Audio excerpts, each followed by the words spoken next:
वो जो Asia Pacific group की रिपोर्ट थी और उसकी बुनियाद पर उन्होंने कहा कि पाकिस्तान ग्रे लिस्ट में रहेगा और एशिया पैसिफिक ग्रुप के ऊपर एलिजिडली इंडिया का इन्फ्लुएंस है और उसकी रिपोर्ट जो है वो फाइनल डिसीजन में बहुत अहम किरदार अदा करती है।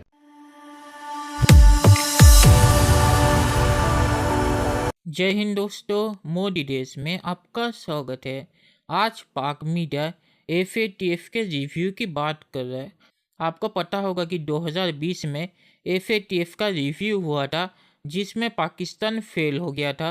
तो 2021 के फरवरी में FATF फिर से पाकिस्तान रिव्यू करेगा ये देखने के लिए कि पाकिस्तान को FATF से निकाला जाए या नहीं, या पाकिस्तान को FATF के ब्लैक लिस्ट में डाला जाए या नहीं।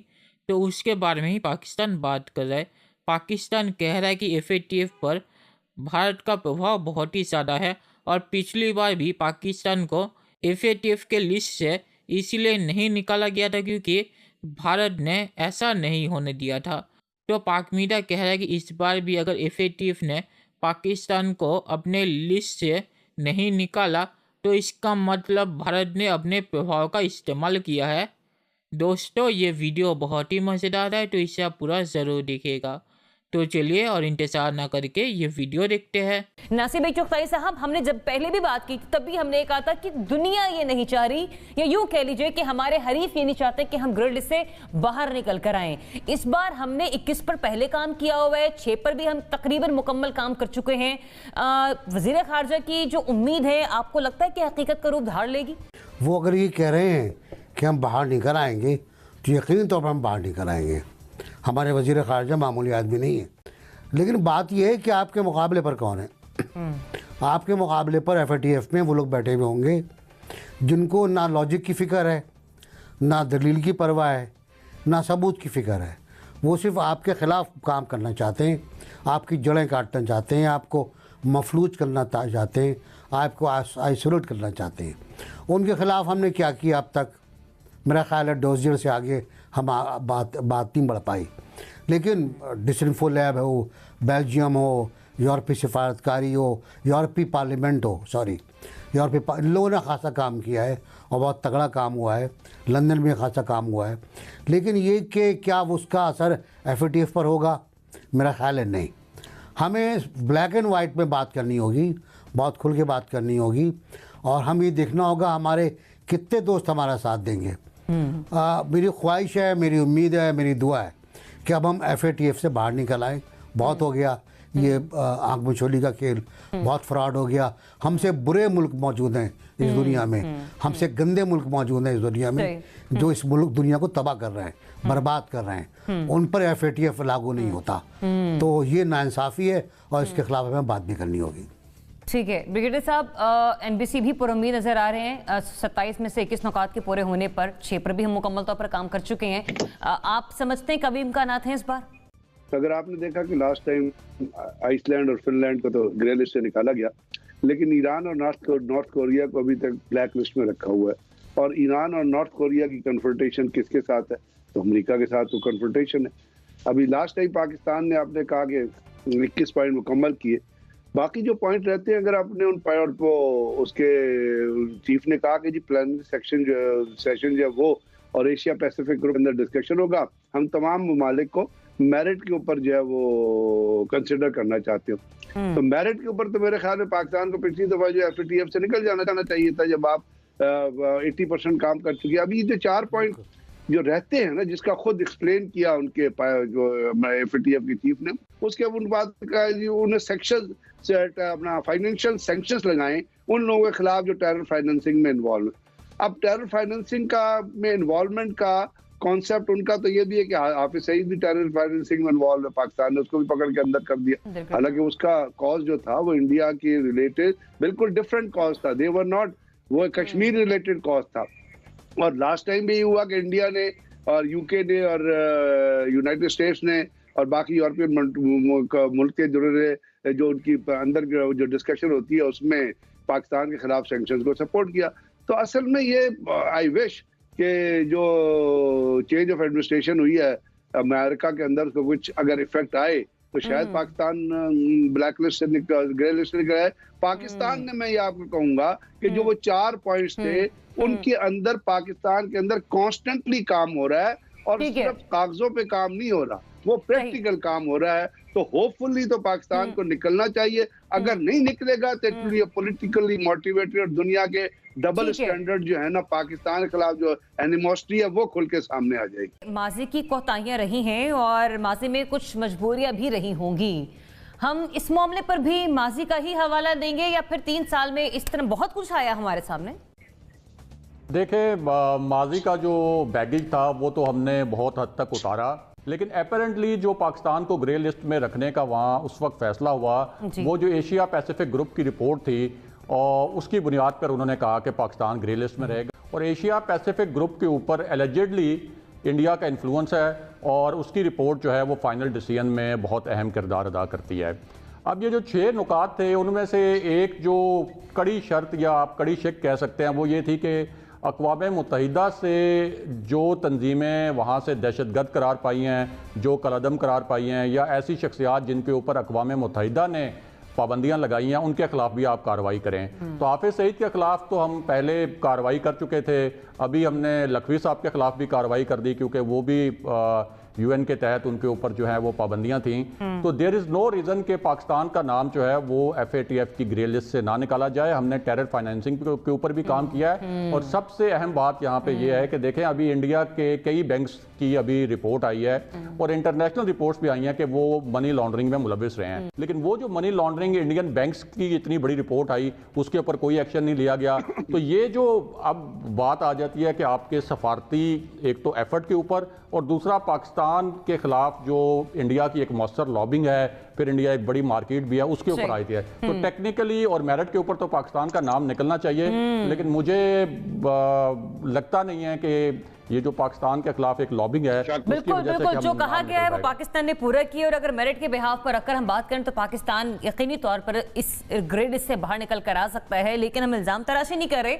माजी में भी ऐसा होता रहा और खुदा न खास्ता ऐसा होता है कि हम फिर ग्रे लिस्ट में हमारा नाम बरकरार रहता है। चलिए दोस्तों, इस वीडियो में बात करते तो पाक मीडिया जो कह रहा है कि पाकिस्तानी विदेश मंत्री ने कहा है कि वो FATF से निकल जाएंगे तो उन पे भरोसा करना चाहिए, तो ये बिल्कुल ही गलत होगा क्योंकि पाकिस्तानी विदेश मंत्री की हरकतें ऐसी है कि पाकिस्तान के दोस्त भी अभी पाकिस्तान से बहुत ही नाराज़ है। यही विदेश मंत्री था जिसने सऊदी अरेबिया के खिलाफ ऐसा बयान दिया था जिसके बाद सऊदी अरेबिया पाकिस्तान से इतना नाराज़ हो गया था कि सऊदी अरेबिया ने पाकिस्तान से अपने पैसे मांग लिए थे। और इसी विदेश मंत्री ने पिछली बार भी कहा था कि हम तो FATF से निकल जाएंगे, कोई फिक्र की बात नहीं है, मैंने सबसे बातचीत कर ली है। और उसके बाद जब पाकिस्तान FATF से नहीं निकला तब यही विदेश मंत्री कह रहा था कि ये तो हमारी कामयाबी है क्योंकि FATF हमें ब्लैक लिस्ट में डालना चाहता था और हमने ये नहीं होने दिया। तो ये विदेश मंत्री तो हर चीज़ में झूठ बोलता है और इस बार भी इसने वो कहानी सुनाई है कि हम तो FATF से निकल जाएंगे, मैंने सबसे बातचीत कर ली है। और फिर जब FATF से पाकिस्तान नहीं निकलेगा तब ये विदेश मंत्री अपनी नाकामी मानने की जगह ये कहेगा कि ये तो भारत की साजिश थी और भारत हमें ब्लैक लिस्ट में डालना चाहता था और मैंने पाकिस्तान को ब्लैक लिस्ट में डालने से बचाया, तो ये मेरी कामयाबी है। तो इस विदेश मंत्री पर अगर पाकिस्तान ने भरोसा किया तो पाकिस्तान FATF के लिस्ट से कभी नहीं निकलेगा। और पाक मीडिया जो कह रहा है कि भारत की वजह से हम FATF से नहीं निकल पा रहे, तो पाकिस्तान FATF की लिस्ट में अपनी हरकतों की वजह से है। पाकिस्तान कश्मीर में क्या करता है वही भारत ने FATF को बोला था और उसी वजह से FATF ने पाकिस्तान पर सैंक्शन लगाया था।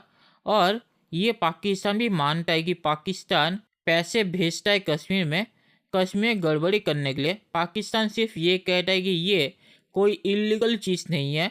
पाकिस्तान कहता है कि कश्मीर एक डिस्प्यूटेड टेरिटरी है और उनकी मदद करना पाकिस्तान का हक है। और इसीलिए भारत FATF में गया था क्योंकि पाकिस्तान उन लोगों के खिलाफ कोई कार्रवाई नहीं कर रहा था। और फिर FATF ने जब पाकिस्तान पे सैंक्शन लगाया तब पाकिस्तान ने उन पे कुछ कार्रवाई किया। और जो हाफिज़ सईद की कहानी पाकिस्तान सुना रहा है कि FATF की वजह से हमने हाफिज़ सईद को जेल में डाला है, तो ये सब पाकिस्तान का नाटक है। पिछली बार भी पाकिस्तान ने हाफिज सईद को जेल में डाला था और जब FATF का रिव्यू खत्म हुआ था तब हाफिज सईद को उन्होंने बाहर निकल दिया था। तो इस बार भी पाकिस्तान ने वही ड्रामा किया है। तो पाकिस्तान अगर ऐसे झूठ कहेगा और ऐसे ड्रामा करेगा तो FATF पाकिस्तान पे भरोसा क्यों करेगी? तो इसमें भारत की कोई गलती नहीं है। भारत ने FATF को सिर्फ सच कहा है कि कश्मीर में पाकिस्तान कैसे पैसे दे के गड़बड़ी करता है और इसीलिए FATF ने पाकिस्तान पर सैंक्शन लगाया है।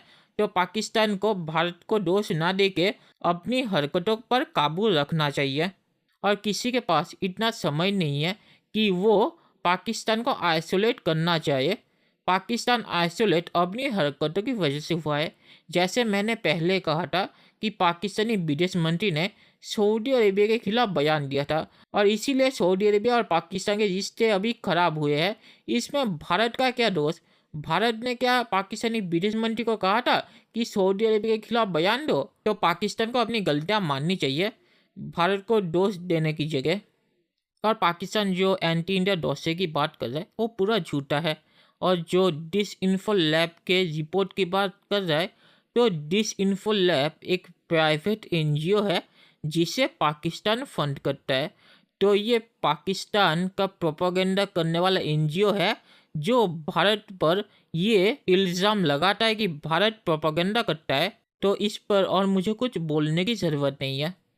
और एक और बात, FATF में फ्रांस है और यही पाकिस्तान का prime minister Imran Khan France को धमकी दे रहा था कुछ महीनों पहले ये कह के कि फ्रांस ने अगर उन लोगों के खिलाफ कार्रवाई नहीं की जिसने वो कार्टून बनाया था, जिसके डिटेल में मैं नहीं जाऊंगा क्योंकि वो बहुत ही संवेदनशील मामला है, तो उनके खिलाफ अगर फ्रांस की सरकार ने कार्रवाई नहीं की तो इमरान खान ने धमकी लगाई थी कि वो फ्रांस के जो सामान है उन्हें बॉयकॉट करना शुरू कर देगा। तो FATF में फ्रांस बैठा हुआ है। तो अगर फ्रांस ने पाकिस्तान को FATF से नहीं निकलने दिया तो इसकी जिम्मेदारी इमरान खान पे होगी क्योंकि इमरान खान ने टर्की के चलते फ्रांस से दुश्मनी ले ली थी।